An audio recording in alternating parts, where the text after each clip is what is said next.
Bonjour, je m'appelle Cédric Lisotte et cette semaine à la chronique Derrière le bar, nous sommes au bar 132 Vintage et nous recevons Gabrielle Panaccio.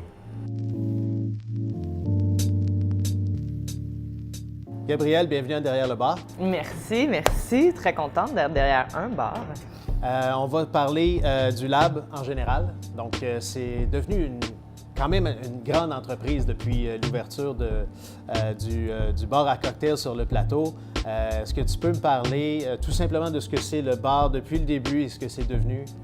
En fait, Fabien, qui est mon associé principal, a fondé en 2008 un petit peu l'événementiel, puis je cherchais un laboratoire où tester et faire sa passion. Moi, je suis arrivée il y a 6 ans et puis il y avait juste le lab plateau que tout le monde connaît. Et ensemble, ça a très bien cliqué au niveau vision et tout, puis on est des passionnés de saveurs et de toujours pousser plus loin qu'est-ce qu'on pourrait faire pour aider les gens à mieux consommer, à boire moins, boire mieux, un petit peu. Puis on a commencé beaucoup à l'interne à faire toutes nos choses maison, toutes nos purées, nos herbes, nos bitters, nos sirops. Et puis bref, pour que 2 barman, Fabien et moi, décident qu'on met nos produits en marché, qu'on ne change pas du tout nos recettes pour donner aux gens la chance d'avoir des produits de qualité aussi à la maison. Et puis, à travers ça, bien, on a ouvert un 2e bar qui est au quartier des spectacles, plus grand, différent, avec une cuisine où on veut travailler les spiritueux en cuisine, les bitters, les sirops, mettre une petite touche de bar là, à cocktail dans un restaurant, en fait.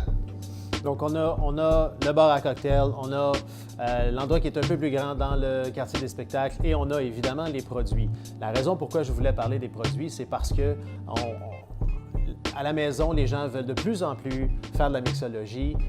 Ils veulent de plus en plus se servir de ce qui se retrouve dans leur bar souvent depuis des années, avec les bouteilles, avec un peu de poussière dans le fond. Ils ne savent pas quoi faire avec ça. Puis, on se retrouve avec des livres de recettes de cocktails avec des sirops. Les gens ne savent pas nécessairement ce que c'est. Alors, qu'est-ce qu'on a devant nous en ce moment? Puis pourquoi est-ce que c'est quelque chose qui sort de l'ordinaire versus ce qui est déjà sur le marché? Mais en fait, c'est très drôle quand on dit que ça sort de l'ordinaire parce qu'on est au Québec, le sirop d'érable, c'est comme partout, là, on s'en verse sur le corps.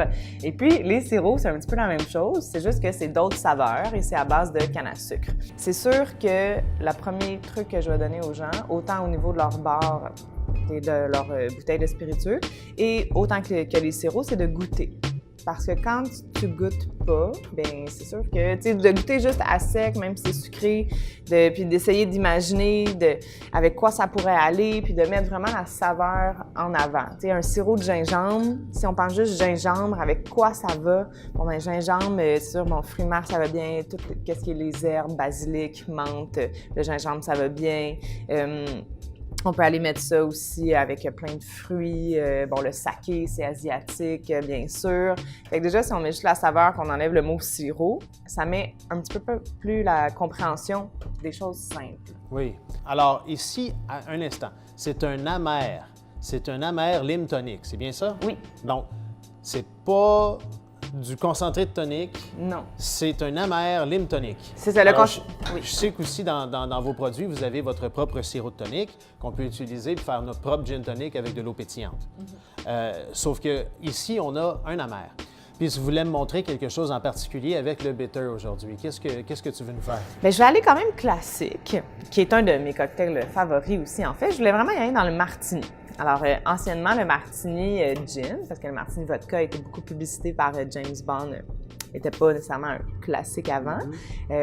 On retrouvait souvent du bitter à l'orange dans le martini gin. Alors, avec le bitter lime, j'ai décidé d'y aller simple. Tout le monde peut faire ça à la maison, puis c'est efficace aussi quand on en a besoin. Et c'est quand même raffiné aussi. Alors, on va y aller pour... moi, j'aime mon martini avec quand même beaucoup de vermouth parce que je trouve ça un petit peu inutile quand on ne sent pas un ingrédient dans un verre. Alors, je fais un moitié-moitié. Je fais j'ai utilisé aujourd'hui Pigar Henricus, qui est un gin à base de panais, qui est pas un gin qui est extrêmement herbal. Alors, avec le vermouth, il va vraiment bien aller se compléter. Et personnellement, je les aime un petit peu dirty, avec un petit peu de jus d'olive et un zeste de citron. Alors, toujours votre coupe à martini. Vous pouvez la refroidir, comme ça, il ne va pas avoir de choc de température. On refroidit le verre à mélange. On va aller faire un bon martini. On va aller faire 1 once et demie de gin Pigeon Ricus. Alors, 1 once et demie, c'est 45 ml pour ceux à la maison qui n'ont pas de jigger. Il ne faut pas des souliers de course pour courir. On peut mesurer avec des cuillères sans problème. Alors, 1 once et demie de gin et 1 once et demie, 45 ml de vermouth. J'utilise Noli Prat aujourd'hui, mais si à la maison vous avez martini, il n'y a pas de problème. Même si vous avez du Lillet ou tout autre apéritif à base de vin, ça peut très bien faire l'affaire. Et je ne veux pas aller le mettre trop d'oily parce que sinon, on va toujours un petit peu cacher notre goût. Juste aller mettre 2 petites cuillères pour lui donner un peu le côté salin que la saumure de l'olive va apporter. Et très, très important, souvent quand je montre un petit peu aux gens comment faire, quand vous faites un cocktail sec comme ça, c'est difficile d'aller le diluer juste suffisamment pour enlever le goût rough de l'alcool, mais sans le noyer non plus. Oui. Alors toujours le premier truc, c'est d'aller le goûter à sec, sans dilution, et de le goûter plusieurs fois pendant notre technique de refroidissement. Alors une bonne poignée de glace. On va les tourner un peu. Et puis, plus votre glace est petite ou elle est en morceaux, plus ça va fondre rapidement. Alors, il faut quand même se dépêcher à ce niveau-là. Tu vois, je vais donner juste un autre petit coup. Ma glace était quand même petite ce matin. Et puis, on va aller tout de suite, à l'aide d'une passoire à cocktail, vider ça dans notre verre.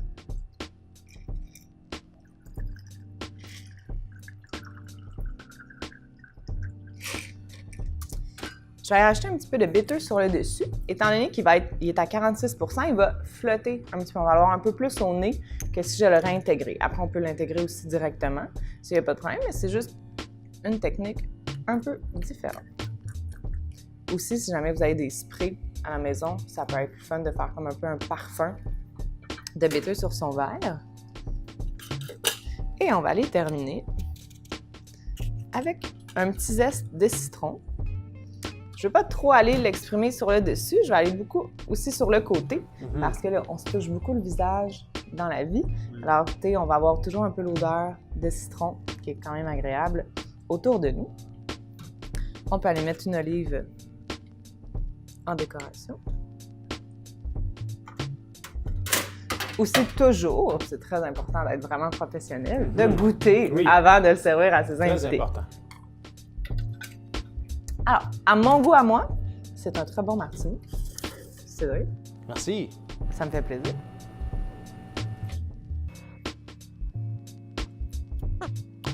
Oui. On sent vraiment bien le vermouth blanc.